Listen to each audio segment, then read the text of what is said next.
하나님의 말씀은 사도행전 3장 1절부터 10절까지입니다.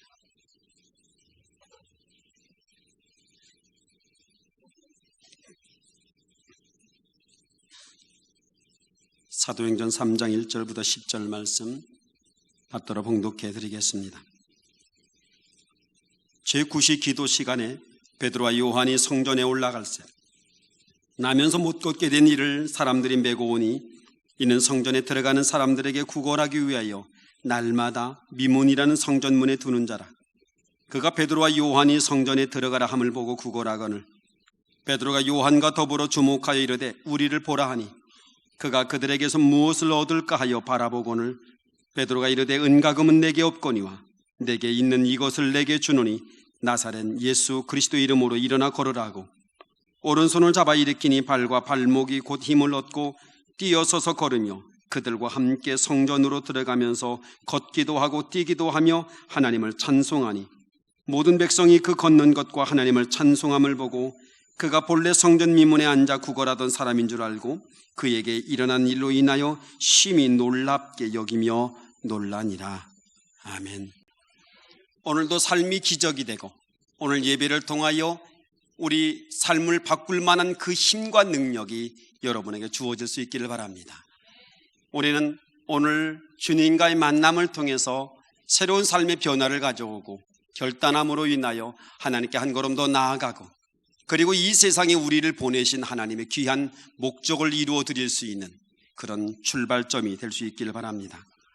지난주에 우리의 삶은 기적이 되어야 한다. 바꿔 말하면 날마다 우리의 삶의 생활이 바로 기적 같아야 한다는 말입니다. 우리는 예수 그리스도로 인하여 내 삶이 기적이 되는 것도 중요한데 우리는 한 걸음 더 나아가서 나뿐만 아니라 다른 사람들의 삶도 바꿔줄 수 있는 기적을 만드는 사람이 될 수 있기를 바랍니다. 내 힘으로는 내 삶을 바꿀 수 없습니다. 내 능력으로는 우리 자녀들의 삶을 바꿀 수 없고 내가 사랑하는 이들의 삶의 운명을 바꿔줄 수 없습니다. 그러나 기적은 그런 삶을 바꿔줄 수 있습니다. 인간의 노력으로 인하여 어느 정도까지는 삶이 바꿔줄 수 있습니다. 그러나 우리의 다음 세상까지 바꿀 수는 없습니다.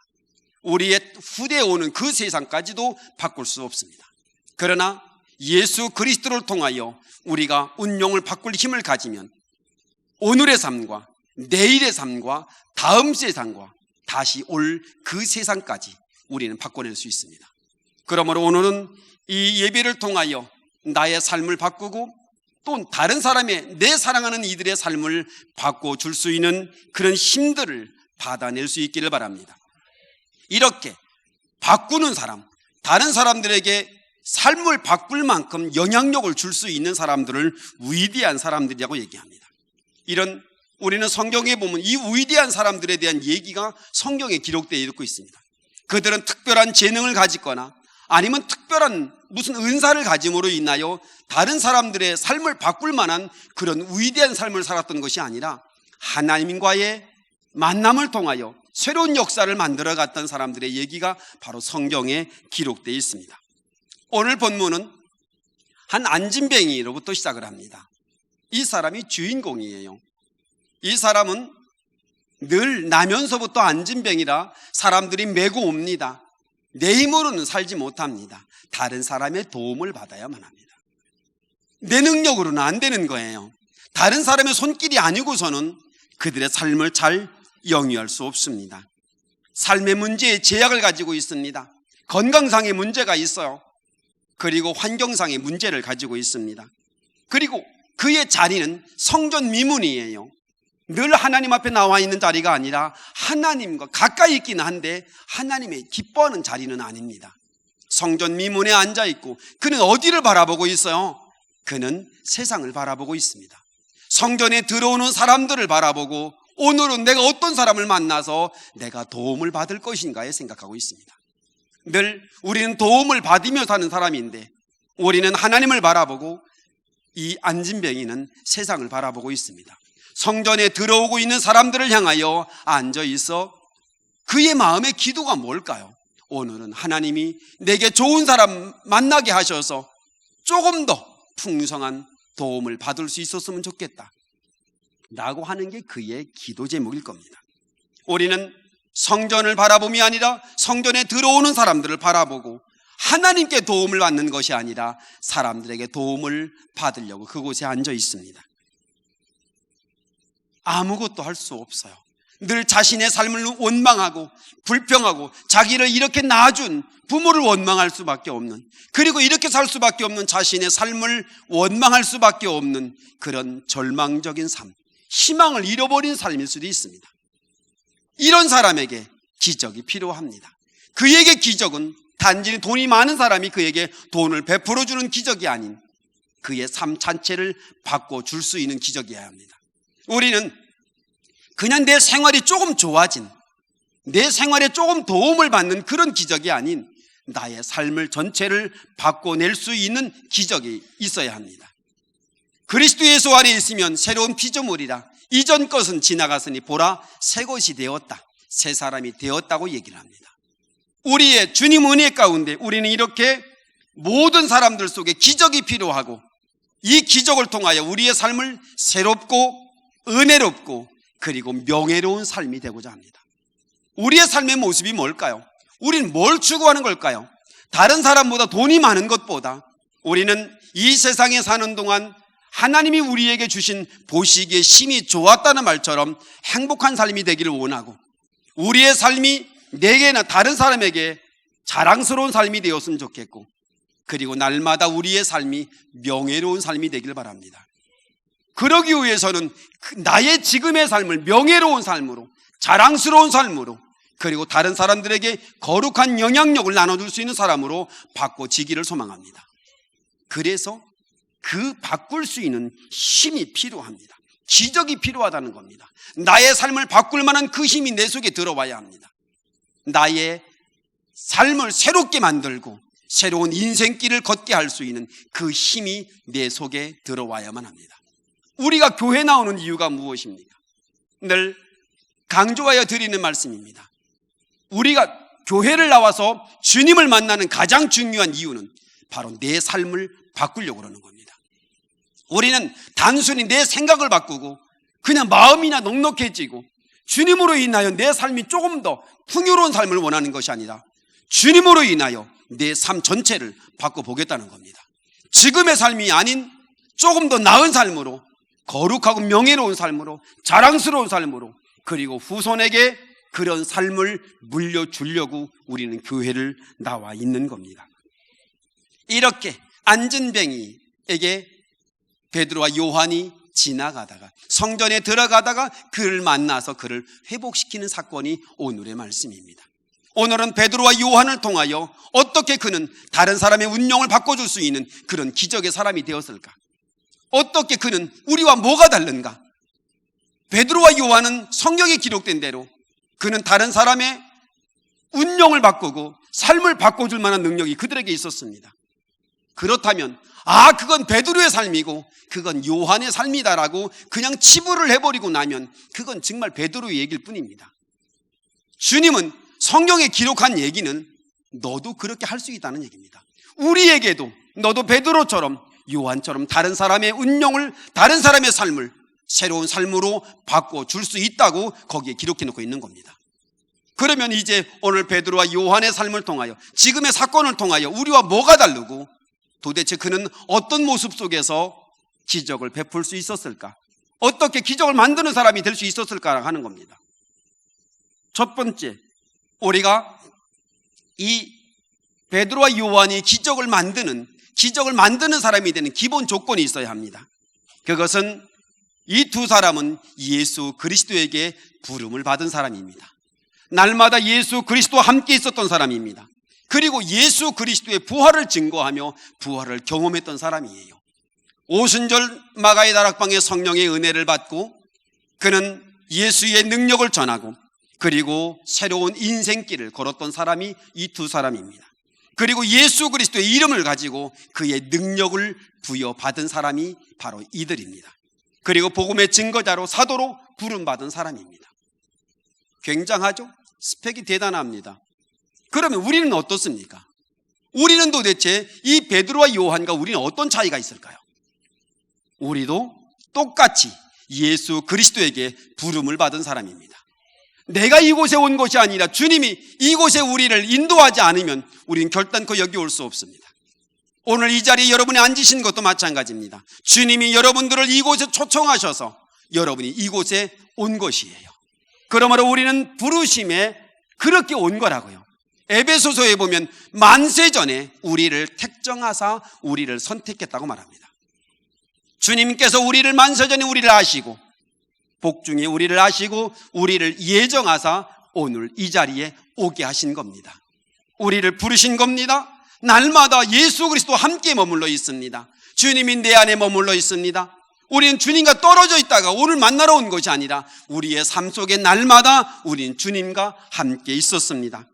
그리고 예수의 부활에 동참한 자입니다. 예수의 부활에 동참하여 여러분의 이름이 하나님의 생명책에 기록되어 있다고 믿고 있는 사람들입니다. 우리는 예수 그리스도를 통하여 하나님을 뭐라고 부르는지요? 하나님을 아버지라고 부르고 있습니다. 이 베드로와 요한도 예수 그리스도를 통하여 하나님을 아버지라 부르고 있습니다. 우리도 예수 그리스도의 보혈의 공로를 통하여 우리도 구원받아 하나님을 아버지라 부르고 있습니다. 그러므로 하나님을 아버지라고 부르고 있는 자의 특권이 뭐입니까? 예수 그리스도를 나의 구주로 인정하는 일입니다. 그러므로 예수 그리스도를 나의 구주로 인정하고 그 위에서 하나님을 아버지라고 부르고 있는 겁니다. 그런 사람에게 모두에게 주님은 주님의 이름을 그들에게 허락해 주셨습니다. 우리는 예수의 이름으로 기도하고 예수의 이름으로 선포할 수 있는 그런 능력을 가진 자로 세움을 받았다는 겁니다. 별로 다르지 않죠? 베드로와 요한의 스펙과 우리의 스펙이 별로 다르지 않습니다. 우리는 생각할 때 베드로는 특별나? 아니에요. 특별하지 않아요. 오히려 삶의 프로필은 우리가 훨씬 더 나을지도 모릅니다. 베드로나 요한은 공부를 한 사람이 아니에요. 우리는 배웠잖아요. 그리고 사회적 경험도 많잖아요. 그런데 베드로와 요한은 굉장하고 우리는 굉장하지 않을 거라는 생각 때문에 우리는 특별한 일에 발목이 잡히고 있습니다. 내가 하는 게 아니고 주님이 할 것입니다. 그러므로 우리는 주님께 그 일을 감당하도록 주님의 이름으로 능력을 행하도록 부여받은 사람이라는 겁니다. 하나님은 모세에게 능력의 지팡이를 들려줍니다. 이 지팡이를 붙들고 나가서 이적을 행하라고 말하고 있습니다. 그러면 그 지팡이 아무나 붙들면 되나요? 아니에요. 모세처럼 그 지팡이가 능력의 지팡이라고 믿는 사람에게만 허용이 될 겁니다. 여러분에게는 어떤 지팡이를 준 거예요? 예수 그리스도의 지팡이를 주어준 겁니다. 예수의 이름으로 행할 수 있고 예수의 이름으로 기도할 수 있는 그런 지팡이를 주어진 겁니다. 그러니 베드로와 요한과 우리와 조건이 동일합니다. 이 동일한 출발선상에 우리는 머물러 있습니다. 나는 뒤져 있어. 나는 부족해. 아니에요. 예수 그리스도의 이름을 알고 예수의 이름으로 기도할 수 있고 예수의 이름으로 예배드릴 수 있는 우린 동일한 조건선상에 머물러 있다는 겁니다. 이게 기적을 만들고 기적을 이뤄낼 수 있는 첫 단추입니다. 우리는 이 첫 단추를 잘 깨고 있는 겁니다. 그래서 여기 앉아 있는 거예요. 우리가 이 첫 단추를 잘 못 깼으면 여러분은 여기 앉아 있지 않습니다. 그러므로 우리는 이제 기적을 만들어내는 첫 번째 단추를 잘 끼워낸 겁니다. 두 번째 단추입니다. 그들은 어디에 가고 있습니까? 성전에 올라가고 있었습니다. 그들은 성전에 올라가고 있었어요. 성전에 왜 올라가는 거예요? 여러분들은 교회에 왜 오신 거예요? 아산에서 저만한 인물이 없다고 저를 보러 오셨나요? 그렇지 않죠? 우리는 이 교회에 와서 예수 그리스도 만나러 오신 거예요. 베드로와 요한이 성전에 왜 올라가요? 하나님 만나러 간 거예요. 베드로와 요한은 능력자가 아니에요. 베드로와 요한은 자신의 운명을 바꿀 만한 사람이 아니에요. 그리고 다른 사람의 운명은 더 말할 것도 없고 그렇게 할 만한 자격이 없습니다. 근데 베드로와 요한은 내 운명과 다른 사람의 운명을 바꿀 수 있는 그 힘을 가진 하나님을 만나러 오는 겁니다. 여러분의 삶 속에 여러 가지 문제가 어떤 때는 여러 가지 곤고한 삶이 있을 수 있습니다. 그러나 그 문제를 해결할 수 있는 주님을 만나러 온 겁니다. 오늘 이 자리에 예수 그리스도와의 만남이 여러분에게 이어질 수 있길 바랍니다. 교회를 나와 있는 자로서가 아니라 이곳에 나와서 주님을 만나러 오는 겁니다. 그렇게 오는 거예요. 예수를 만나면 달라집니다. 예수를 만나면 내 생각도 변하고 내 마음도 변할 수 있습니다. 그러므로 다른 거 다 내려놓고 오직 한 가지 마음으로만 이곳에 올라왔을 거라고 믿습니다. 오직 예수 그리스도와의 만남입니다. 베드로와 요한이 성전에 가서 뭘 할까요? 물건을 팔까요? 아니면 뭘 하려고 올라갈까요? 그는 하나님을 만나러 올라가는 겁니다. 우리는 이렇게 베드로와 요한이 두 번째 단추를 낍니다. 우리는 기적의 매개체, 기적의 주체인 하나님을 만나러 와야 합니다. 거기서 기적의 힘을 우리가 받아야 합니다. 그러므로 우리는 이제 기적의 주체인 하나님을 만나러 이 성전에 올라온 겁니다. 그러므로 만나면 이 예배를 마치고 여러분이 문을 열고 나갈 때는 여러분의 감동의 새로운 변화를 체험받고 돌아갈 수 있어야 합니다. 우리는 이 자리에 와 있는 걸 만족하지 말고 주님의 은혜 가운데 은혜에 담궈서 그리고 돌아가야 합니다. 여러분의 생각과 마음이 바뀌고 여러분의 세상을 바라보는 시각이 바뀌어서 돌아가야 한다는 말입니다. 요한복음 4장에 보면 한 사마리아 여인이 있습니다. 만남에 실패한 여인입니다. 한 대낮에 물을 길러 왔어요.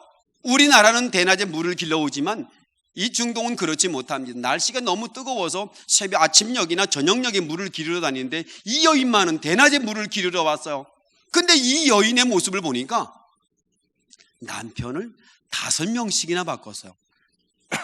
그러면 지금 우리가 살고 있는 이 시대 속에도 아니 저 사람은 남편을 5명이나 바꿨대.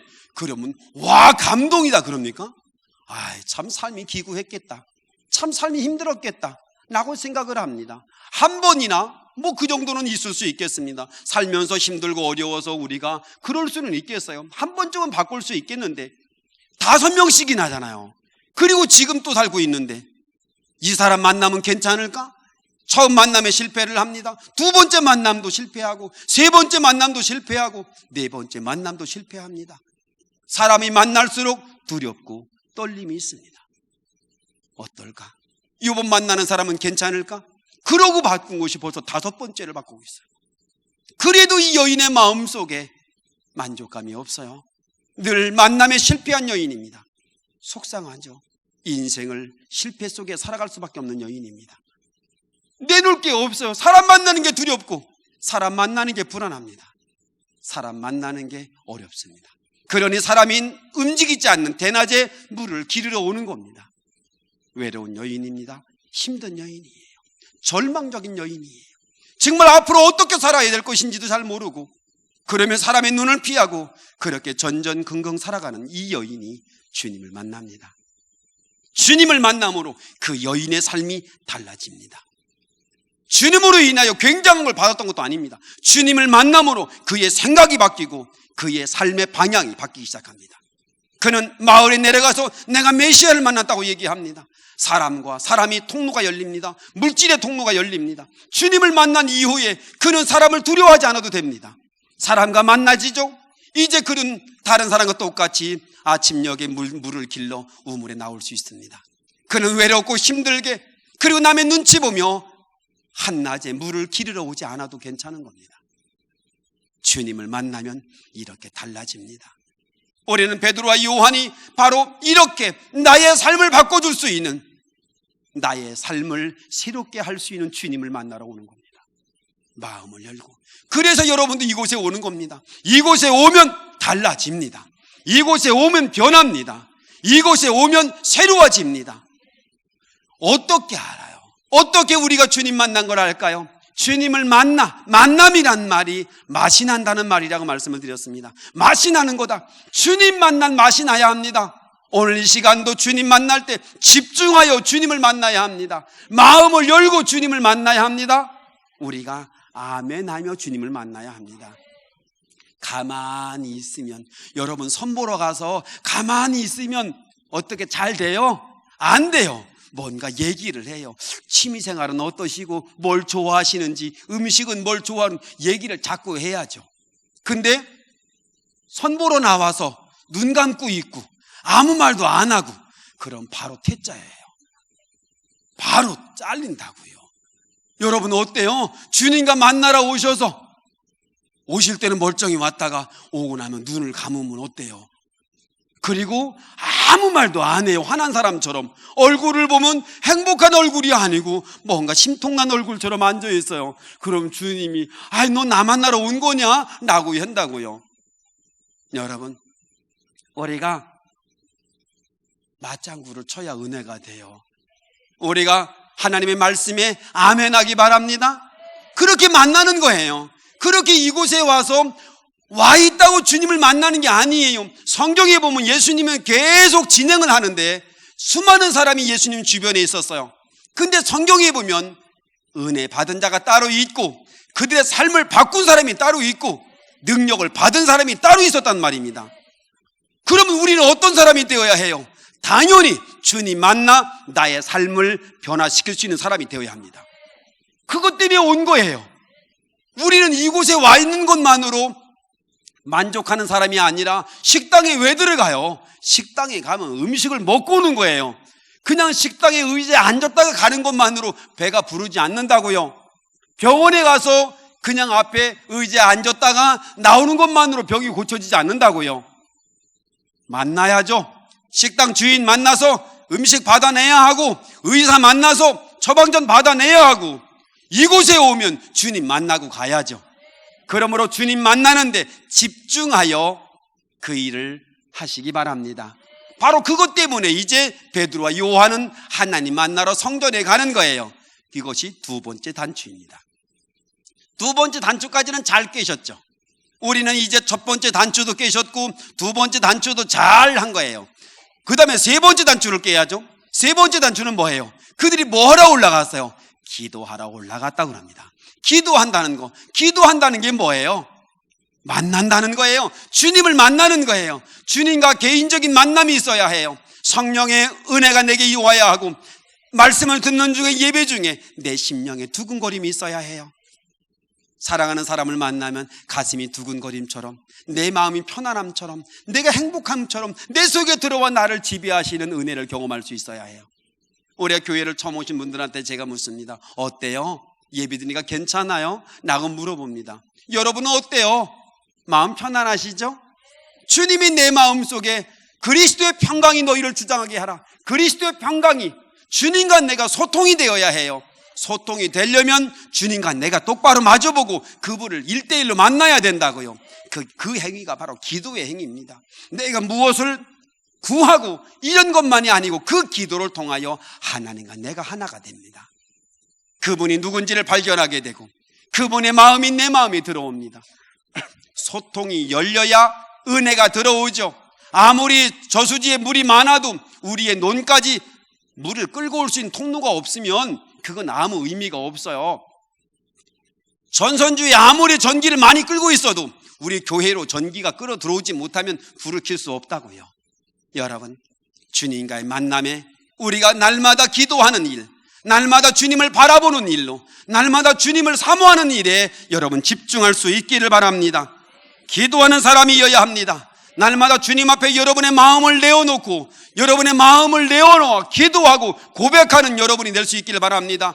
방향성입니다. 기도한다는 말은 주님을 바라본다는 겁니다. 그리고 주님과 손을 붙든다는 겁니다.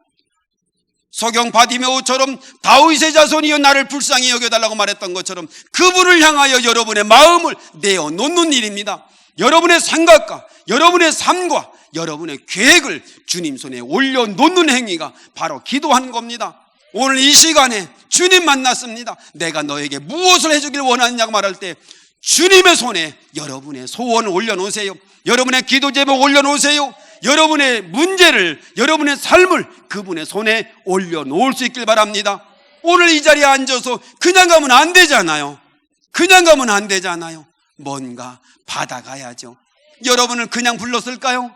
아무 의미도 없이 그냥 불렀을까요? 아닐 겁니다. 주님이 여러분들을 뭔가 여러분이 필요한 걸 주시려고 불렀을 겁니다. 내가 너에게 무엇을 해주기를 원하냐고 물어요. 내가 너에게 무엇을 해주기를 원하느냐? 그것 때문에 주님이 우리를 부르셨으니 당연히 주여 내게 이런 일이 있기를 원하나이다. 주여 내게는 이런 소원이 있나이다. 나는 이렇게 나의 삶이 바뀌기를 원하나이다라고 여러분의 삶의 문제를, 여러분의 삶의 기도 제목을, 여러분의 소원을, 여러분의 비전을 주님 손에 올려놓을 수 있길 바랍니다. 그게 기도한다는 거예요. 우리는 미사하고 많이 쓰고 굉장한 언어가 아니고 그냥 여러분의 마음을 주님에 올려놓기만 하면 됩니다. 그게 기도한다는 거예요. 오늘 이곳에 오셔서 주님 앞에 여러분의 마음을 내어놓길 바랍니다. 여러분의 생각을 내어놓고 여러분의 삶을 주님 손에 올려놓을 수 있기를 바랍니다.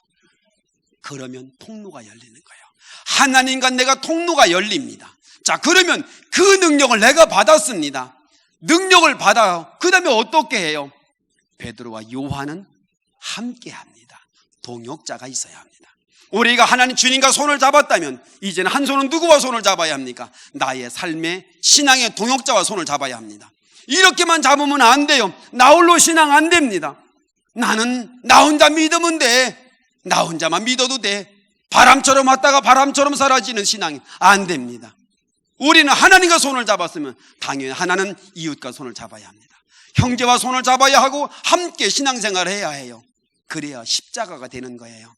하나님과 제대로 섰으면 이웃을 내 몸처럼 사랑하는 일들 함께 해야 기적의 통로가 열립니다. 혼자 안 돼요, 여러분. 우리는 주님 앞에 살면서 함께 손과 손을 잡아야 합니다.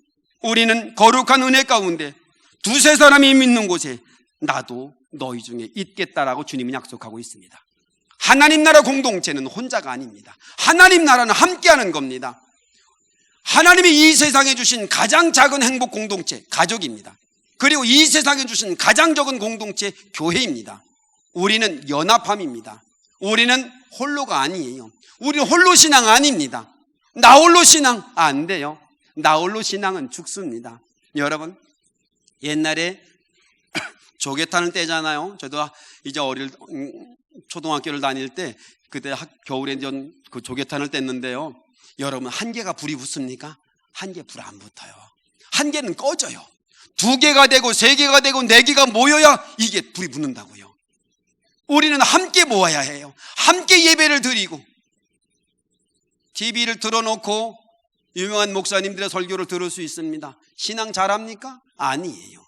신앙 잘하지 않습니다. 함께 해야 해요.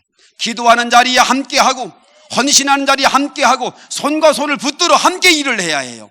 그래야 믿음이 자라는 거예요.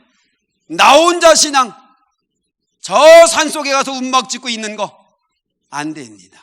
그러면 누구와 싸울 일도 없고 누구와 다툴 일도 없고 미워할 일도 없어요. 그러나 주님은 뭐랍니까? 너희는 세상의 빛이라. 너희는 세상의 빛이라고 말합니다. 함께 손과 손을 붙드는 겁니다. 요한과 베드로와 함께 손을 붙들고 기적의 역사를 만들어가는 겁니다. 기도하는 자리에 함께 서는 겁니다. 찬양하는 자리에 함께 서는 겁니다. 헌신의 자리에 함께 서는 겁니다. 고통받는 자리에 함께 서는 겁니다. 그래야 가족이 됩니다. 그래야 가족이 되는 거예요. 좋을 때만 있고 어려울 때는 흩어지면 그게 무슨 가족이겠어요. 어려움도 함께하고 고난도 함께하고 아픔도 함께하고 그래야 기쁨도 함께하고 영광도 함께합니다. 제가 예전에 그 말씀 드렸어요. 나 혼자 고난 안 당한다. 나 혼자 아프지 않을 것이다. 나 혼자 괴로움 당하지 않을 것이다. 함께 할 것이다. 우리는 고난을 당할 일이 있으면 함께 할 것이고 땀을 흘려야 될 일이 있으면 같이 땀을 흘릴 것이고 기뻐할 일이 있으면 함께 기뻐하고 영광을 누려야 할 일이 있으면 우리는 함께 누릴 겁니다. 그게 신앙생활인 겁니다. 그래서 우리는 끼리끼리 인정 안 합니다. 우리는 독립 인정 안 합니다. 우리는 주와 함께 가는 겁니다. 우리는 열왕기하 10장 15절에 예후가 레갑의 아들 여호나답에게 말합니다. 내 마음을 향하여 진실함 같이 내 마음도 진실하냐? 여호나답이 대답하되 그러하니이다. 그러면 나와 손을 잡자 그럽니다. 내가 너를 향하여 진실한 것처럼 너도 진실하냐? 그러면 우리 한번 손 한번 잡아보자. 손잡고 어디 가는 겁니까? 교회에 오는 겁니다. 손잡고 기도하러 가는 겁니다. 손잡고 전도하러 가는 겁니다. 손잡고 하나님의 영광을 누리러 가는 겁니다. 함께 씨를 뿌리는 자 기쁨으로 거둘 겁니다. 사랑하는 성도 여러분, 우리는 함께할 동역자가 있어야 합니다. 함께할 동역자. 우리는 세상에 술 먹는 친구는 많고, 노는 친구 많고, 함께 운동할 친구는 많은데 함께 기도할 친구가 별로 없어요. 함께 예배드릴 친구가 별로 없고, 함께 주를 위해 도모할 친구가 별로 없는 겁니다. 비전을 함께 혼자만 나누고 있어요. 이건 역사를 이루지 못합니다. 하나님이 모세에게 준 비전이 이스라엘 전체의 비전이 되었고, 하나님이 여호수아에게 준 비전이 바로 이스라엘 전체의 비전이 되고 있습니다. 하나님은 우리 모두가 같은 비전으로 나아갈 겁니다. 그러므로 우리는 이제 여러분들은 함께하는 것, 함께 손과 손을 잡을 수 있길 바랍니다. 우리는 주님과 함께 손을 잡았으면 이제 서로 손을 잡는 겁니다. 짐을 함께 져주고, 함께 위로하고, 함께 치유하고, 함께 돌봐주는 겁니다. 우리 중앙의 목적이 무엇입니까? 하나님이 이 중앙에 세우신 목적이 무엇입니까? 하나님의 행복한 은총의 공동체를 만드는 겁니다. 그 일을 위해서 우리는 주님의 이름으로 위로하고 치유하고 우리는 회복해 줄 것입니다. 그게 우리 교회의 존재 목적입니다. 우리 교회는 건물을 키우거나 우리는 사람을 많이 모이는 것이 우리 목적이 있는 것이 아니라, 이곳에 들어오면 주님 만나고, 이곳에 들어오면 위로되고, 이곳에 들어오면 그들이 회복하여 하나님의 거룩한 사람이 되게 하는 것, 이게 우리 교회의 존재 목적입니다. 우리는 하나님의 거룩한 은혜 가운데, 그래서 손을 먼저 내미십시오. 먼저 그런 동역자가 되주십시오. 함께 할 수 있는, 아무도 나와 함께 하지 않아. 신앙의 왕따 안 됩니다. 왕따를 시켜도 안 됩니다. 믿음 안에서는 외로움이 있어서는 안 됩니다. 우리는 함께 머물러 있어야 합니다. 우리는 그 두세 사람이 모인 곳에 주님도 함께 계시고 그곳에 역사가 나타납니다. 마지막 때가 되면 모이기를 패하는 사람이 됩니다. 자꾸 떨어져 나갑니다. 홀로 있으려고 합니다. 홀로 머물러 있으려고 합니다. 자기 세계를 구축합니다. 그러면 어떤 일이 생기냐면 영혼이 죽어갑니다. 믿음 떨어집니다. 그리고 세상과 단절되기 시작합니다. 열어놓는 겁니다. 손을 잡아주는 겁니다. 붙잡아주는 거예요. 그래야 역사가 나타납니다. 두 사람이 뭐 한 거예요? 두 사람이 뭘 가지고 있어요? 바로 은과 금은 아니었어요. 돈 많은 사람들이 아니었습니다. 근데 내게 있는 것으로 내게 주느니 그럽니다. 내게 있는 게 뭐예요? 예수 그리스도입니다. 우리는 이렇게 함께 모여 있습니다. 세 번째 단추 잘 끼었죠? 이제 네 번째 단추를 끼는 겁니다. 이제 우리는 뭘 가지고 있어요? 여러분이 가지고 있는 게 뭐예요? 우리는 가끔 그럽니다. 교회 일 좀 합시다. 그러면 제가요 바빠서요, 내가 가진 게 없어서요, 아는 게 없어서요. 여러분의 재능을 원해요? 여러분의 재물을 원해요? 아니에요. 우리가 있는 건 오직 예수 그리스도 뿐이어야 합니다. 예수 그리스도로 하는 것이지 내가 하는 게 아니라고요. 예수 그리스도에게 묻어진 재능을 원하고, 예수 그리스도에게 붙들린 재물을 원하고, 예수 그리스도가 허락한 시간을 원하는 것이지, 여러분이 가지고 있는 재물, 오늘 교동문에 나와 있습니다. 누가 내가 원하더냐? 내가 너희 것을 내가 원하는 것이냐? 그런 거 아니다라고 하는 겁니다. 여러분이 가지고 있는 것, 여러분의 가장 소중한 것은 예수 그리스도일 수 있기 바랍니다. 우리는 주님 앞에 오면서 내가 소중한 것이 재물이며 권세며 나의 삶이라고 생각을 하니까 우리는 자꾸 주님을 밀어냅니다. 뭔가 일을 하려다 보면 그게 발목을 잡게 됩니다. 이것도 안 되고 저것도 안 되고. 여러분, 어제로 대신방을 마쳤는데요, 제대로 믿어야 되겠더라, 제대로 하는 고백이 듭니다. 제대로. 우리가 대충 신앙인이 너무 많은 겁니다. 그러다가 여러분의 축복의 통로를 열지 못하고, 여러분의 삶을 바꾸지 못하고, 우리의 자녀의 삶을 바꿔줄 수 없다면 이것만큼 억울한 일이 어디 있어요? 이성모 목사님의 말씀처럼 열심히 믿고 지옥 가는 게 제일 불쌍하다. 열심히 섬기고 열심히 교회 다니고 나서 그러고 나중에 우리의 삶이 지옥으로 가면 얼마나 억울해요. 열심히 주님 앞에 믿고 나서 우리가 축복의 통로를 열지 못한다면 이것만큼 억울한 일이 어디 있어요? 열심히 주님 앞에 나와서 기도하면서도 내 삶을 바꿀 수 없다면, 내 자녀들의 삶을 바꿀 수 없고 내 사랑하는 삶을 바꿀 수 없다면 이것만큼 억울한 일이 어디 있어요? 그런 능력을 가지고도 할 수 없다면 여러분 뭘로 해요? 주님으로 합니다. 주님으로 하는 거예요. 그렇게 나사렛 예수의 이름으로 일어나 걸으라고 명령했더니 그들이 일어섭니다. 나중에 그 문제가 이제 문제가 됩니다. 그때 베드로가 말합니다. 사도행전 3장 12절 말씀에 베드로가 이것을 보고 백성에게 말하되 이스라엘 사람들아 이 일을 왜 놀랍게 여기느냐? 우리 개인의 권능과 경건으로 이 사람을 걷게 한 것처럼 왜 우리를 주목하냐? 그 말이 뭐예요? 내가 무슨 능력이 있다고, 내가 무슨 힘이 있다고 이 사람을 걷게 하겠냐? 16절에 그 이름을 믿음으로 그 이름을 너희가 보고 아는 이 사람을 성하게 하였나니 예수로 말미암아 난 믿음이 너희 모든 사람에서 이같이 낫게 하였다고 말합니다. 누가? 예수님. 누가 한 거예요? 예수 그리스도가 그 일을 한 거예요. 우리가 하는 것이 아니라 내 속에 있는 예수의 이름으로 우리가 그 일을 하는 거예요. 사랑하는 성도 여러분, 결론의 말씀을 맺겠습니다. 지금 베드로와 요한이 기적을 만들어내는 이렇게 쭉 과정을 보니까 우리도 다 가지고 있었어요. 우리도 그거 다 하고 있는 거였어요. 우리도 다 그 과정을 밟고 있었어요. 단지 뭐만 하네요? 믿음으로 선언하는 일이 중요합니다. 믿음으로 선언하시기 바랍니다. 여러분 자신에게 선언을 하세요. 여러분의 자녀들에게 선언하세요. 여러분의 삶과 여러분의 직장과 여러분의 사업에 선언을 하세요. 나사렛 예수의 이름으로 부흥해라, 건강해라, 축복이 임해라, 행복해져라. 그렇게 스스로 선언을 하라고요. 입을 선언하면 어떻게 됐어요? 기적이 발생했어요. 이 안진뱅이가 일어났어요.